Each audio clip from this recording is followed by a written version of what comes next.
Hey everybody, it's Fran with Into the Marvelous Light. I hope you all are doing well on this first day of October. If you are new to my channel, I want to say hi to you. Welcome. Thank you so much for hitting the subscribe button and coming over and joining our empathic family. We are here to share with each other, grow, learn, and continue to give thanks to the Lord Jesus Christ.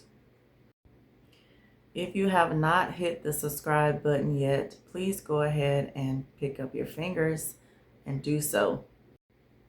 Use your heart to subscribe to my channel. Wake up, everybody. No more sleeping in bed. No time to think about that narcissist. It's time for thinking ahead. Lots of people think that we are misusing the word narcissist. Lots of people think that we are just labeling our exes as narcissists because the relationship didn't work out. That couldn't be the furthest thing from the truth. A lot of times dealing with a narcissist can be hard to explain to other people who don't understand what narcissism is. We can learn all the facts we want about narcissism, but it's just a totally different thing when you experience it firsthand.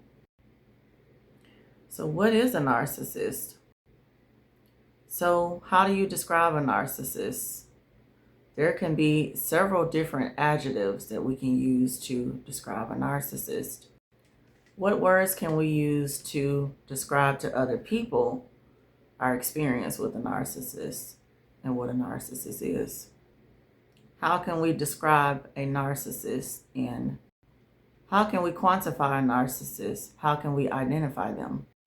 When I think back over my 14-year marriage to a covert narcissist, I can think of a few adjectives to describe him. Treacherous, dangerous, reckless, restless, shiftless, and idle. Treacherous because he engaged in willing betrayal, willing deceit, lots of cheating and lots of lying. Dangerous because of the physical abuse that he exacted upon me, and also the fact that he was covert. He would do these things behind closed doors, present one face in public and another face in our home. This is very dangerous because it can cause many people to not believe anything that you have to say about that narcissist, especially if it's negative. Reckless because he really didn't care if he put you in any type of predicament or situation that would cause harm to you. There was a lot of things that he didn't care about, including finances and the way he drove a vehicle. Restless because he was always unable to relax, couldn't sleep very well, always in the streets, very bored all the time. Always looking for the next new thing and the next excitement. Shiftless because he was lazy and he lacked ambition. Always looking for the next get-rich-quick scheme. Didn't believe in taking the long way or saving money, etc. Idle because he just didn't know what to do with himself. The narcissist in my life was a serial cheater. The whole entire time we were married, even before then, there was no sense of loyalty, honor. There was always some other girl, some other woman, and particularly a lot younger than me. He did lots of things behind my back. It wasn't just cheating and infidelity. He also was very deceitful when it came to money, very deceitful when it came to his behaviors outside of our home. It was basically like he had a double life or another life, or a life that was totally different from what he presented at home and what he presented to the public. The narcissist was a very dangerous man. I have had countless physical attacks that I have endured as a result of being with him, being married to him. There were plenty of times when I thought that I would lose my life. Times where he hit me in my head, hit me in my temples. I thought for sure that one day I was not going to make it. I could feel myself losing consciousness, losing the ability to hear,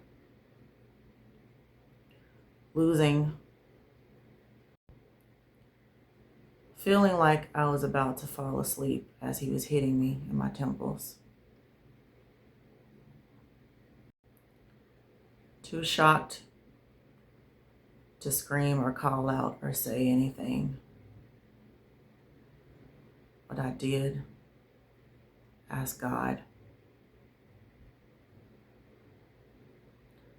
not to allow me to pass away. I do believe that God heard my cry because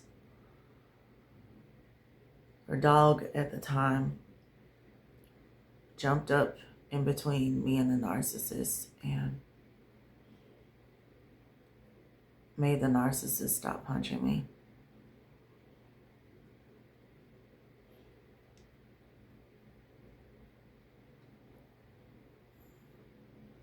If it wasn't for that, I don't think I would be here today making this video. There are plenty of times where I had to go to work, cover up bruises on my face with makeup. This is part of the danger too. They jeopardize everything that's attached to you. They jeopardize anything good in your life. Employers will fire you if they feel like your situation, your domestic situation at home is a threat to anyone at the job and their safety. They endanger your safety, your well-being, your sense of freedom, you feeling protected in any way. This makes them dangerous. This danger spills over to their recklessness. If you are in a vehicle with them and they are driving, the vehicle is going to be all over the road. They're going to take chances with your life. They will run stop signs. They will run red lights. They will drive extremely fast with your baby in the back seat. Just blatant disregard for your life and the life of others that they claim to love. The narcissist was very restless. He was a self-proclaimed night owl. He was always in the streets, especially at night. He just couldn't seem to keep still. He was always moving about, even in our home.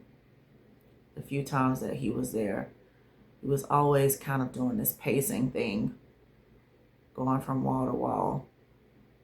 What I realize now, looking back on it, hindsight, it was a spiritual battle that he was having, being tormented by his demons.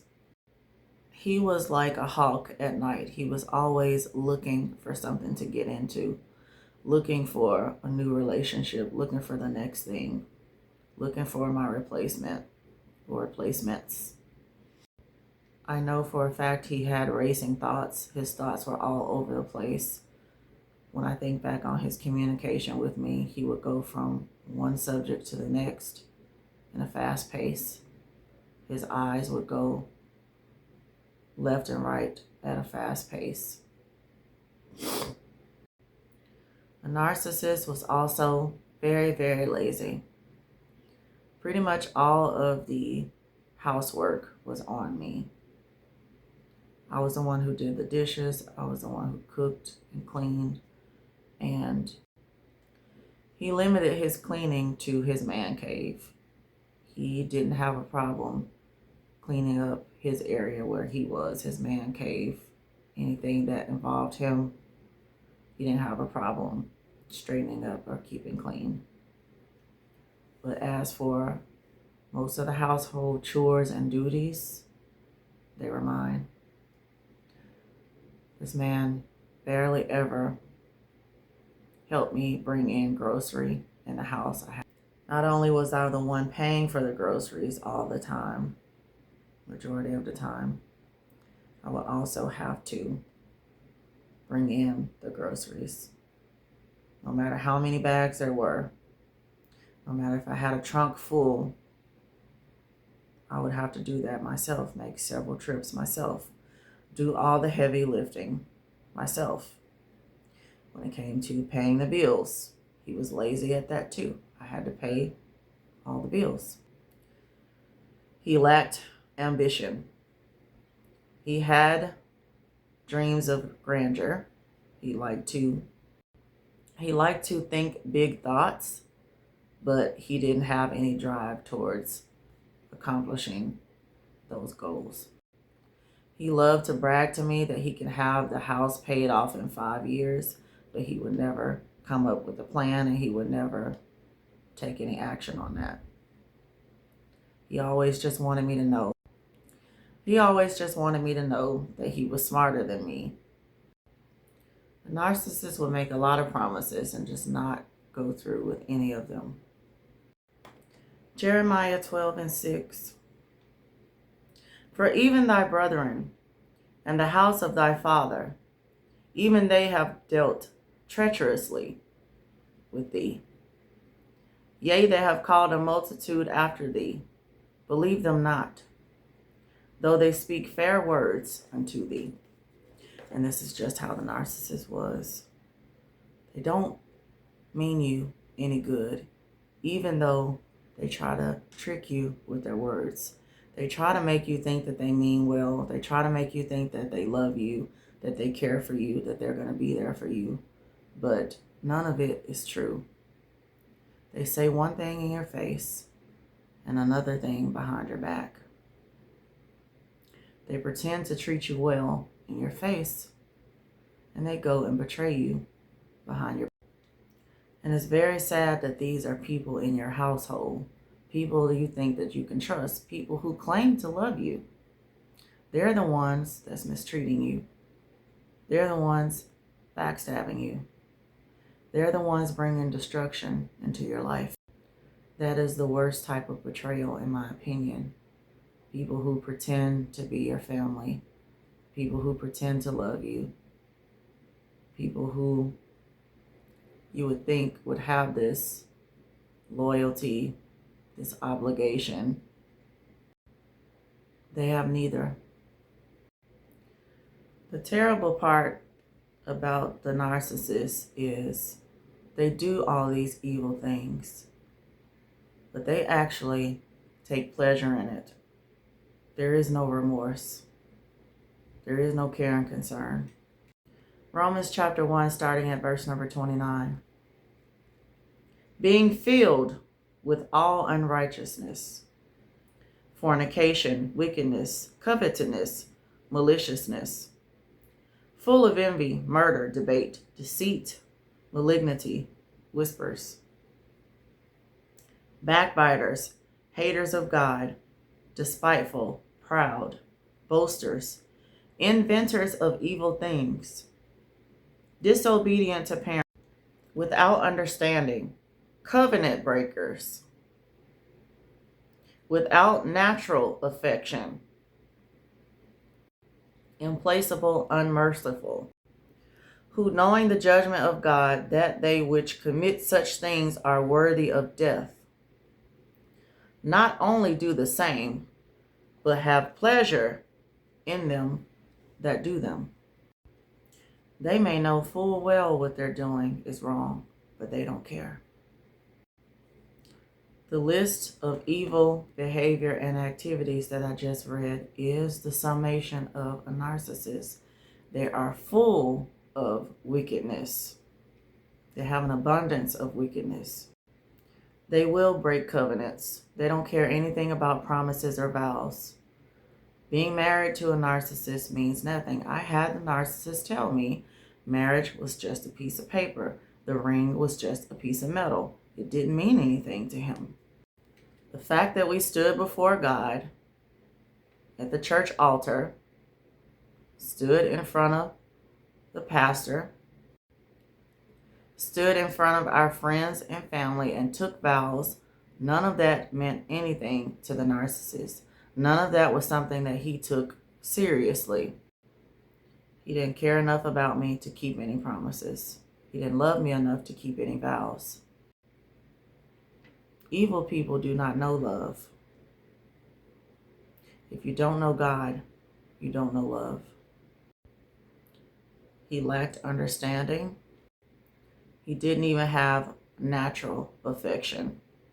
And someone who doesn't have natural affection, pretty much evil. John chapter 14, verse number 21. When Jesus has thus said, he was troubled in spirit and testified and said, Verily, verily, I say unto you, that one of you shall betray me. You could feel it in your spirit. You could see it in your spirit that the narcissist will betray you. They don't have honest bones in their body. Their behavior proves to you time and time again that they can't be trusted. Here's the foolishness of a narcissist as indicated by the prodigal son. Luke chapter 15 and verse number 13. And not many days after the younger son gathereth all together and took his journey into a far country, and there wasted his substance with riotous living. And that's exactly how a narcissist live their lives. They don't live a life of intention. They are pretty much anything goes. Proverbs 19 and 15. Slothfulness casteth into a deep sleep, and an idle soul shall suffer hunger. And the narcissist was lazy and idle. And he did suffer for that, and he made his family suffer for that. His wife and child had to suffer because of the fact that he was lazy and idle. We didn't have the life that we could have had. We didn't have the happiest of times, the most peaceful of times, because of his laziness and his idleness. Lots of dreams and aspirations and goals were forfeited because of the fact that the narcissist was slothful, lazy, and idle. This is what idle people can sometimes do with their time. 1 Timothy chapter 5, verse number 13. And withal they learn to be idle, wandering from house to house, not only idle, but tattlers. Also, busybodies, speaking things which they ought not. This is definitely something that the narcissist did frequently, traveling from house to house. He was always over some homeboy's house, always over his friend's house, always over some woman's house that I would later find out. I think that there are countless words that we can use to describe a narcissist, countless adjectives that we can use to describe them. Evil would be the one to sum it all up. Demonic could be another word to sum everything all up. Their hands are very destructive. Their mouth is very destructive. They will tear you down physically, verbally, mentally, psychologically, mentally, spiritually. It is best to get away from the narcissist while you still can. The enemy comes to steal, kill, and destroy, and that includes taking your life. Based on the physical abuse that I have been through with the narcissist, there is no doubt in my mind that he had a desire to take my life, and it wouldn't matter to him if I did go. He was trying to help me reach death sooner. They have a blatant disregard for your life. They have an agenda from the enemy. When you take a look at the list of words that describes a narcissist, it doesn't compare to the list that describes you as a child of light, as an empathic soul, as a Christian. You and the narcissist should not have had any fellowship with each other. For what fellowship does dark have with light? The best thing that you can do if you're with a narcissist right now is to walk away and don't look back. Walk away from the narcissist and keep on walking until you reach the marvelous light.